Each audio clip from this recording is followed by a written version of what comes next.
예, 여러분 안녕하세요. 오늘은 굉장히 새로운 분을 모셨는데 어렵게 모셨습니다. 예, 그 한국 여성 기독교 윤리학회의 뜨는 별. 밖에 안 나간 지 오래됐는데. 벌써 이 웃음 자체가 굉장히 호탕하신, 그래서 닉네임을 네. 지금 방금 붙였어요. 호탕 혜령님께서 나오셨는데요. 간단하게 자기소개 좀 부탁드립니다. 예, 안녕하세요. 윤리학자고요. 저는 이화여대 호쿠마 교양대학에서 학생들 여러 가지 뭐 인권, 생명 뭐 이런 거 가르치고 있습니다. 박사학위를 거주권에 대해서 네, 쓰셨죠? 쓰시기는 그렇게 썼는데요. 예, 네. 예. 네. 아니, 오늘 아무래도 빠찡꼬 이야기를 하면서 네. 예, 이 거주에 대한 부분을 좀 이야기할 것 같아서 진짜 어렵게 전문가를 예, 모신 건데요. 빠찡꼬. 네. 예, 굉장히 저는 인상적으로 봤는데 어떻게 선생님도 저도 굉장히 재밌게 봤어요. 또 한국 내용상 역사상 줄거리가 또 한국의 어떤 혈통을 가지고 있는 미국인에 의해서 어떻게 재해석되는지 저는 그런 면도 굉장히 재밌게 봤고요. 또 보편적인 어떤 말씀하셨던 거주 이전 이런 것들은 보편적인 주제여서 또 그 문제에 관해서 전 세계가 관심 있게 봤다라는 것도 되게 흥미로웠던 것 같아요. 소설은 안 읽으셨죠? 당연히 못 읽었죠. 예, 예. 저도 소설 안 읽고 네. 심지어 저는 애플에서 1화 무료로 이렇게 풀어준 거? 네네. 그거 보고 난 다음에는 리뷰어들이 한 거 조금 몇 개 보고 이렇게 겁 없이 예, 저는 그래도 돈은 내고 봤어요. 네, 훌륭하십니다. 예, 그래서 겁 없이 이렇게 질문을 좀 네. 던지게 되는데 거기 나오는 여러 인물들이 있잖아요. 인물들 중에 네네. 그 혹시 그 호탕 혜령님께서 제일 인상적이었던 인물은 누가 있었을까요? 저는 스토리 자체의 어떤 인물별로는 보지는 않았는데 저는 그래도 어쨌거나 선자 또 젊은 선자? 젊은 선자. 네. 그렇죠. 네. 굉장히 인상적이었고 또 네. 그 배우 자체가 갖는 또 아우라가 네네. 굉장히 컸기 때문에 시너지가 났던 것 같은데 그 한수하고 선자의 러브 스토리도 초반에 굉장히 인상적이었던 부분 같아요. 특히 이제 한수가 선자한테 첫눈에 반하는 그쵸. 장면이 있잖아요. 그 어떤 장면에서 반했을 것 같은지를 우리가 다 이미 알고 있으면서도 예, 이제 그 부분에 대한 해석을 한번 좀 짚어도 재밌을 것 같은데. 네. 뭐 드라마상의 제 기억으로는 어머니를 닮아서라는 이야기가 있는 그 어머니가 실제 어떤 한 인물로서의 어머니라기보다는 선자에게 한수가 첫 밤에 뵙는 모습이 순사가 지나가는데 다 머리를 숙이는데 꼿꼿이 들고 약간 그쵸. 비껴나 있지만 네. 그 모습에 저 여자 뭐지 저렇게 당당하지? 이 모습에서 호기심이 처음 생긴 것 같은데 한수는 사실 관동 대지진 때 맞아요. 이제 아버지도 그 전부터 이제 일제 치하에서 살아간다는 것에 어떤 2등 시민으로서의 비애 같은 걸 좀 느끼지만 관동 대지진을 계기로 아버지도 잃게 되고 그때 이제 조선인들에 대한 일본인들의 인종 학살 이런 것들을 보잖아요. 그리고 이제 술에 숨어서 일본 이제 주인이 이제 지켜주는데 그때 느꼈던 그 공포가 이제 있었던 것 같아요. 근데 한수는 그거를 이제 본인의 힘과 재력을 키우는 방식으로 극복했기 때문에 나중에 순사도 막 때릴 수 있는 힘이 생겼던 반면 이 순자는 사실 아무것도 여전히 가지고 있지 않음에도 불구하고 그 당당한 모습에 어떤 매력을 느끼지 않았나. 그리고 그러한 이미지가 본인이 어떤 상상했던 어머니의 이미지와 좀 이렇게 매칭이 되지 않았나 그런 생각이 좀 들었어요. 저는. 예, 그렇게 보셨군요. 굉장히 공감을 하면서도 저 역시 그 한수가 가지고 있는, 그러니까 본인이 그러니까 극복하는 그 과정이 그러니까 한국인으로서의 경계를 잘 만드는 방식이 아니라 거의 그렇죠. 일본인처럼 동화되는 방식으로 권력을 가지고 자기의 어떤 정체성을 강하게 만들어가는 방식이었는데 말씀대로 전혀 아무런 힘이 없는 선자가 그러니까 한 조선인 소녀로서 당당히 서 있는 모습에 굉장히 이제 매력을 느꼈던 것 같은데 정작 본인은 사랑하는 과정에서 그런 선자의 그 경계라고 해야 될까요? 주체적인 어떤 정체성을 지켜주지 못했던 것 같아요. 그러니까 너무나도 당당하고 떳떳하게 예, 현지처가 되어달라는. 너무 생각할 많이 너무 후져가지고. 아니, 네. 갑자기 이런 질문 훅 들어와서 죄송한데, 예, 만약에 우리 호탕 혜령님 같으면 그 상황에서 어떤 선택을 하셨을까요? 21세기라면 아주 머리털을 다 뽑아내.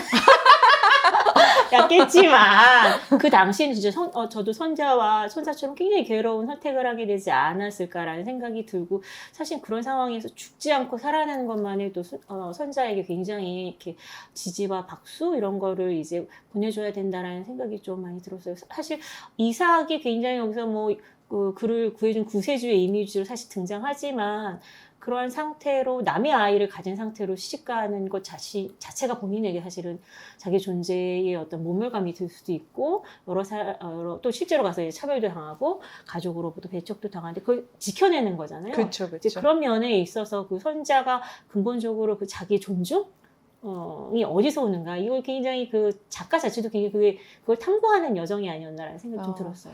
저는 이렇게 보면서 왜 결국은 자존감이라고 표현해야 될까요? 자존감은 특히 어렸을 때부터 굉장히 쭉 꾸준하게 형성되는 거잖아요. 어머니 아버지가 귀하게 얻은 딸이잖아요. 뭐 위로 뭐 셋인가 아들을 다 잃고, 예, 귀하게 얻은 딸을 그 엄마 아빠가 정말 자존감 높여가면서 키우고.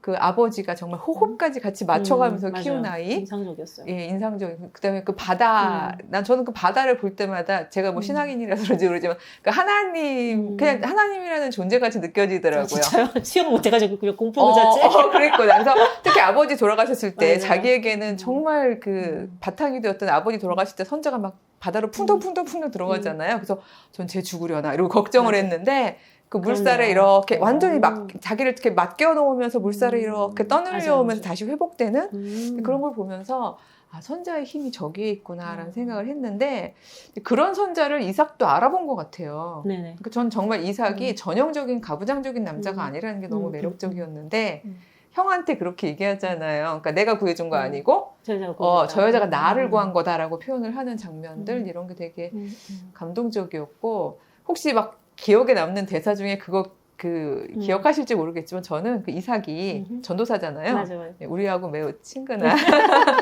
우리 호탕 혜령님 예, 부부도 목사님, 두 분 목사님 저 부부라서. 외갓집이 또 그 선천 출신이셔가지고 또 그런 어떤 이북 사람에 대한 어떤 친근감 이런 것들도 친근감과 또 역사적으로 흘러온 계보와 이런 걸 이북 기독교인. 이북 기독인 아시겠네요. 예.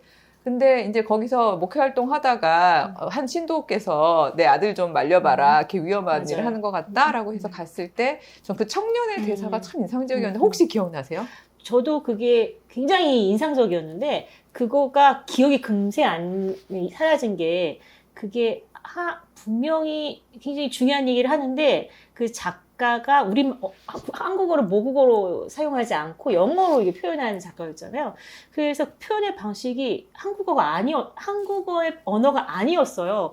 근데 의미는 분명히 제가 전달되는데 그 표현 방식이 굉장히 옷과 상황과 굉장히 한국적인데 표현의 방식이 저 영어 번역이구나 라고 느껴져가지고 그 철학책 맞듯이 철학책에 나오는 단어듯이 맞아요. 그런 게 굉장히 인상적이었는데 그게 존재의 윤곽인가 이제 그랬었죠. 예. 그래서 제가 적어왔어요. 두려움이 내 몸을 멋대로 주무르게 놔두면요. 나중엔 내 몸의 윤곽조차 낯설어질 거예요. 그걸 내 몸이라고 할 수 있겠어요? 한국적 하지만 두려움이 내 몸을 멋대로 주무르게 놔두면요. 나중엔 내 몸의 윤곽조차 낯설어질 거예요. 그걸 내 몸이라고 할 수 있겠어요? 자기 몸도 없는 게 사람이에요. 난 내 자식이 자기 몸의 윤곽을 똑바로 알고 당당하게 세량껏 살았으면 좋겠어. 네 자식들도 그럴 자격이 있는 거 아니야, 형? 형도 나도 라는 한국적 내용이었... 표현은 아닌데 굉장히 의미가 굉장히 중요한 부분 같았어요. 나 유학파라서 그런가? 저 브로콜리 부분에서 그런지 이게 말이 안 닿더라고요. 저는 그 윤곽이라는 단어, 바운더리라는 단어가 확 오더라고요. 왜냐하면 저는 여기는 목사님이시지만 저는 목사 딸로서 살아오면서 아주 평생을 내 존재의 바운더리를 막 끊임없이 침범하는 사람들로 사로잡혀서 살았었거든요. 그래서 이 인간들은 왜 자꾸 내 존재의 바운더리를 침범하나 이게 굉장히 이제 하나의 저의 윤리적 화두 중에 하나였었기 때문에 이게 그냥 이렇게 일상생활에서도 힘든데 네네. 이게 제국이라는 어마어마한 폭력적인 상황에서는 이거는 뭐 더 했겠다라는 생각이 들면서 그 소년의 그 말이 너무 용감하면서도 기특했고 사실 그게 이삭을 또 변화시켰던 것 같아요. 나중에 이삭도 그 신사참배에 반대하면서 끌려갔을 때 그 얘기를 하더라고요. 내 아들이 자기의 윤곽을 아는 아이로 자랐으면 좋겠다라는 표현을 하면서 계속 윤곽이라는 단어를 사실 그 단어가 우리에게도 쉬운 단어는 아니지만 예, 적어도 경계, 정체성 이런 문제들을 이야기한 게 아닌가 이런 생각이 들더라고요. 사실 그 단어를 들으면서도 백소영 교수님께서 선생님께서 언니께서 뭐라 불러야 되지? 저 언니? 낭만서요 언니께서 예, 예. 이미 벌써 말씀하셨던 그 개념 있잖아요. 존재의 숨구멍? 기공, 존재의 기공.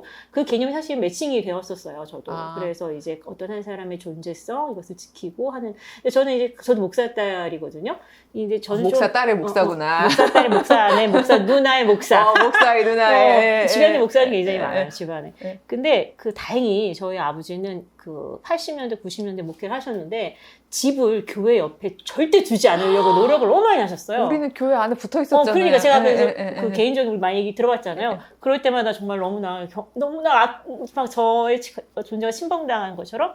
근데 뭐 이건 여담이긴 하지만 제가 그렇게 목사 딸로서 좀 이렇게 호탕하게 자랄 수 있었던 것은 그 윤곽의 문제에 대해서 그토록 예민하지 않을 수 있었던 거는 그런 또 공간의 분리? 이 굉장히 컸던 것 같아요. 그렇죠. 그래서 이제 그런 공간의 분리 자체가 교인들로 하여금 사적 공간과 사적 공간, 공적 공간에 대한 어떤 경계선들이 좀 생기게 했었고, 이제 그게 저로 하여금 많은 뭐 단점들이 있잖아요. 사춘기 자라다 보면. 근데 그런 것들을 좀 많이 이게 교인들에게 노출 안 시키게 하는 네. 그런 어떤 방식이 되었던 것 그러니까 같아요. 사실 그 아버지들의 목회 철학들이 저는 둘 다 필요하다고 봐요. 필요하다고 생각을 하는데 저희 아버지는 목사가는 무조건 교회 안에 있어야 된다. 뭐 나름 목사님으로서 훌륭한 철학이었는 것 같은데 예, 이 딸은 이렇게 계속 바운더리의 문제를 저도 그런 건 있었어요. 교회 전하니까 쓰지 마라. 근데 연애를 못한 걸 제가 다 우리 아버지 핑계를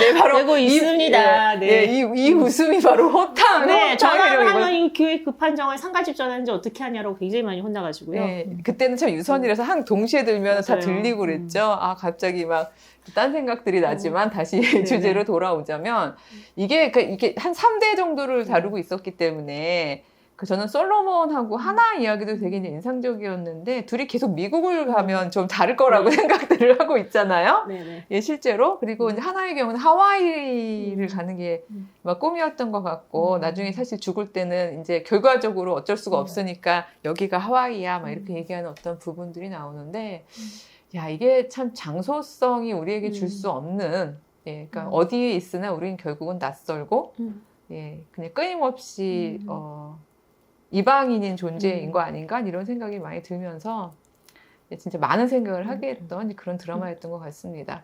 아무래도 뭐 이주, 난민, 뭐 환대 이런 게 우리 저기 이제 그 호탕 혜령님의 주제이기도 하고 그러니까 우리 다음 시간에는 이 내용에 대해서 조금 네. 집중해서 다뤄보도록 하겠습니다. 다음 시간에 만날게요. 이렇게 하는 거예요. 안녕. 안녕. 구독과 좋아요. 구독과 좋아요.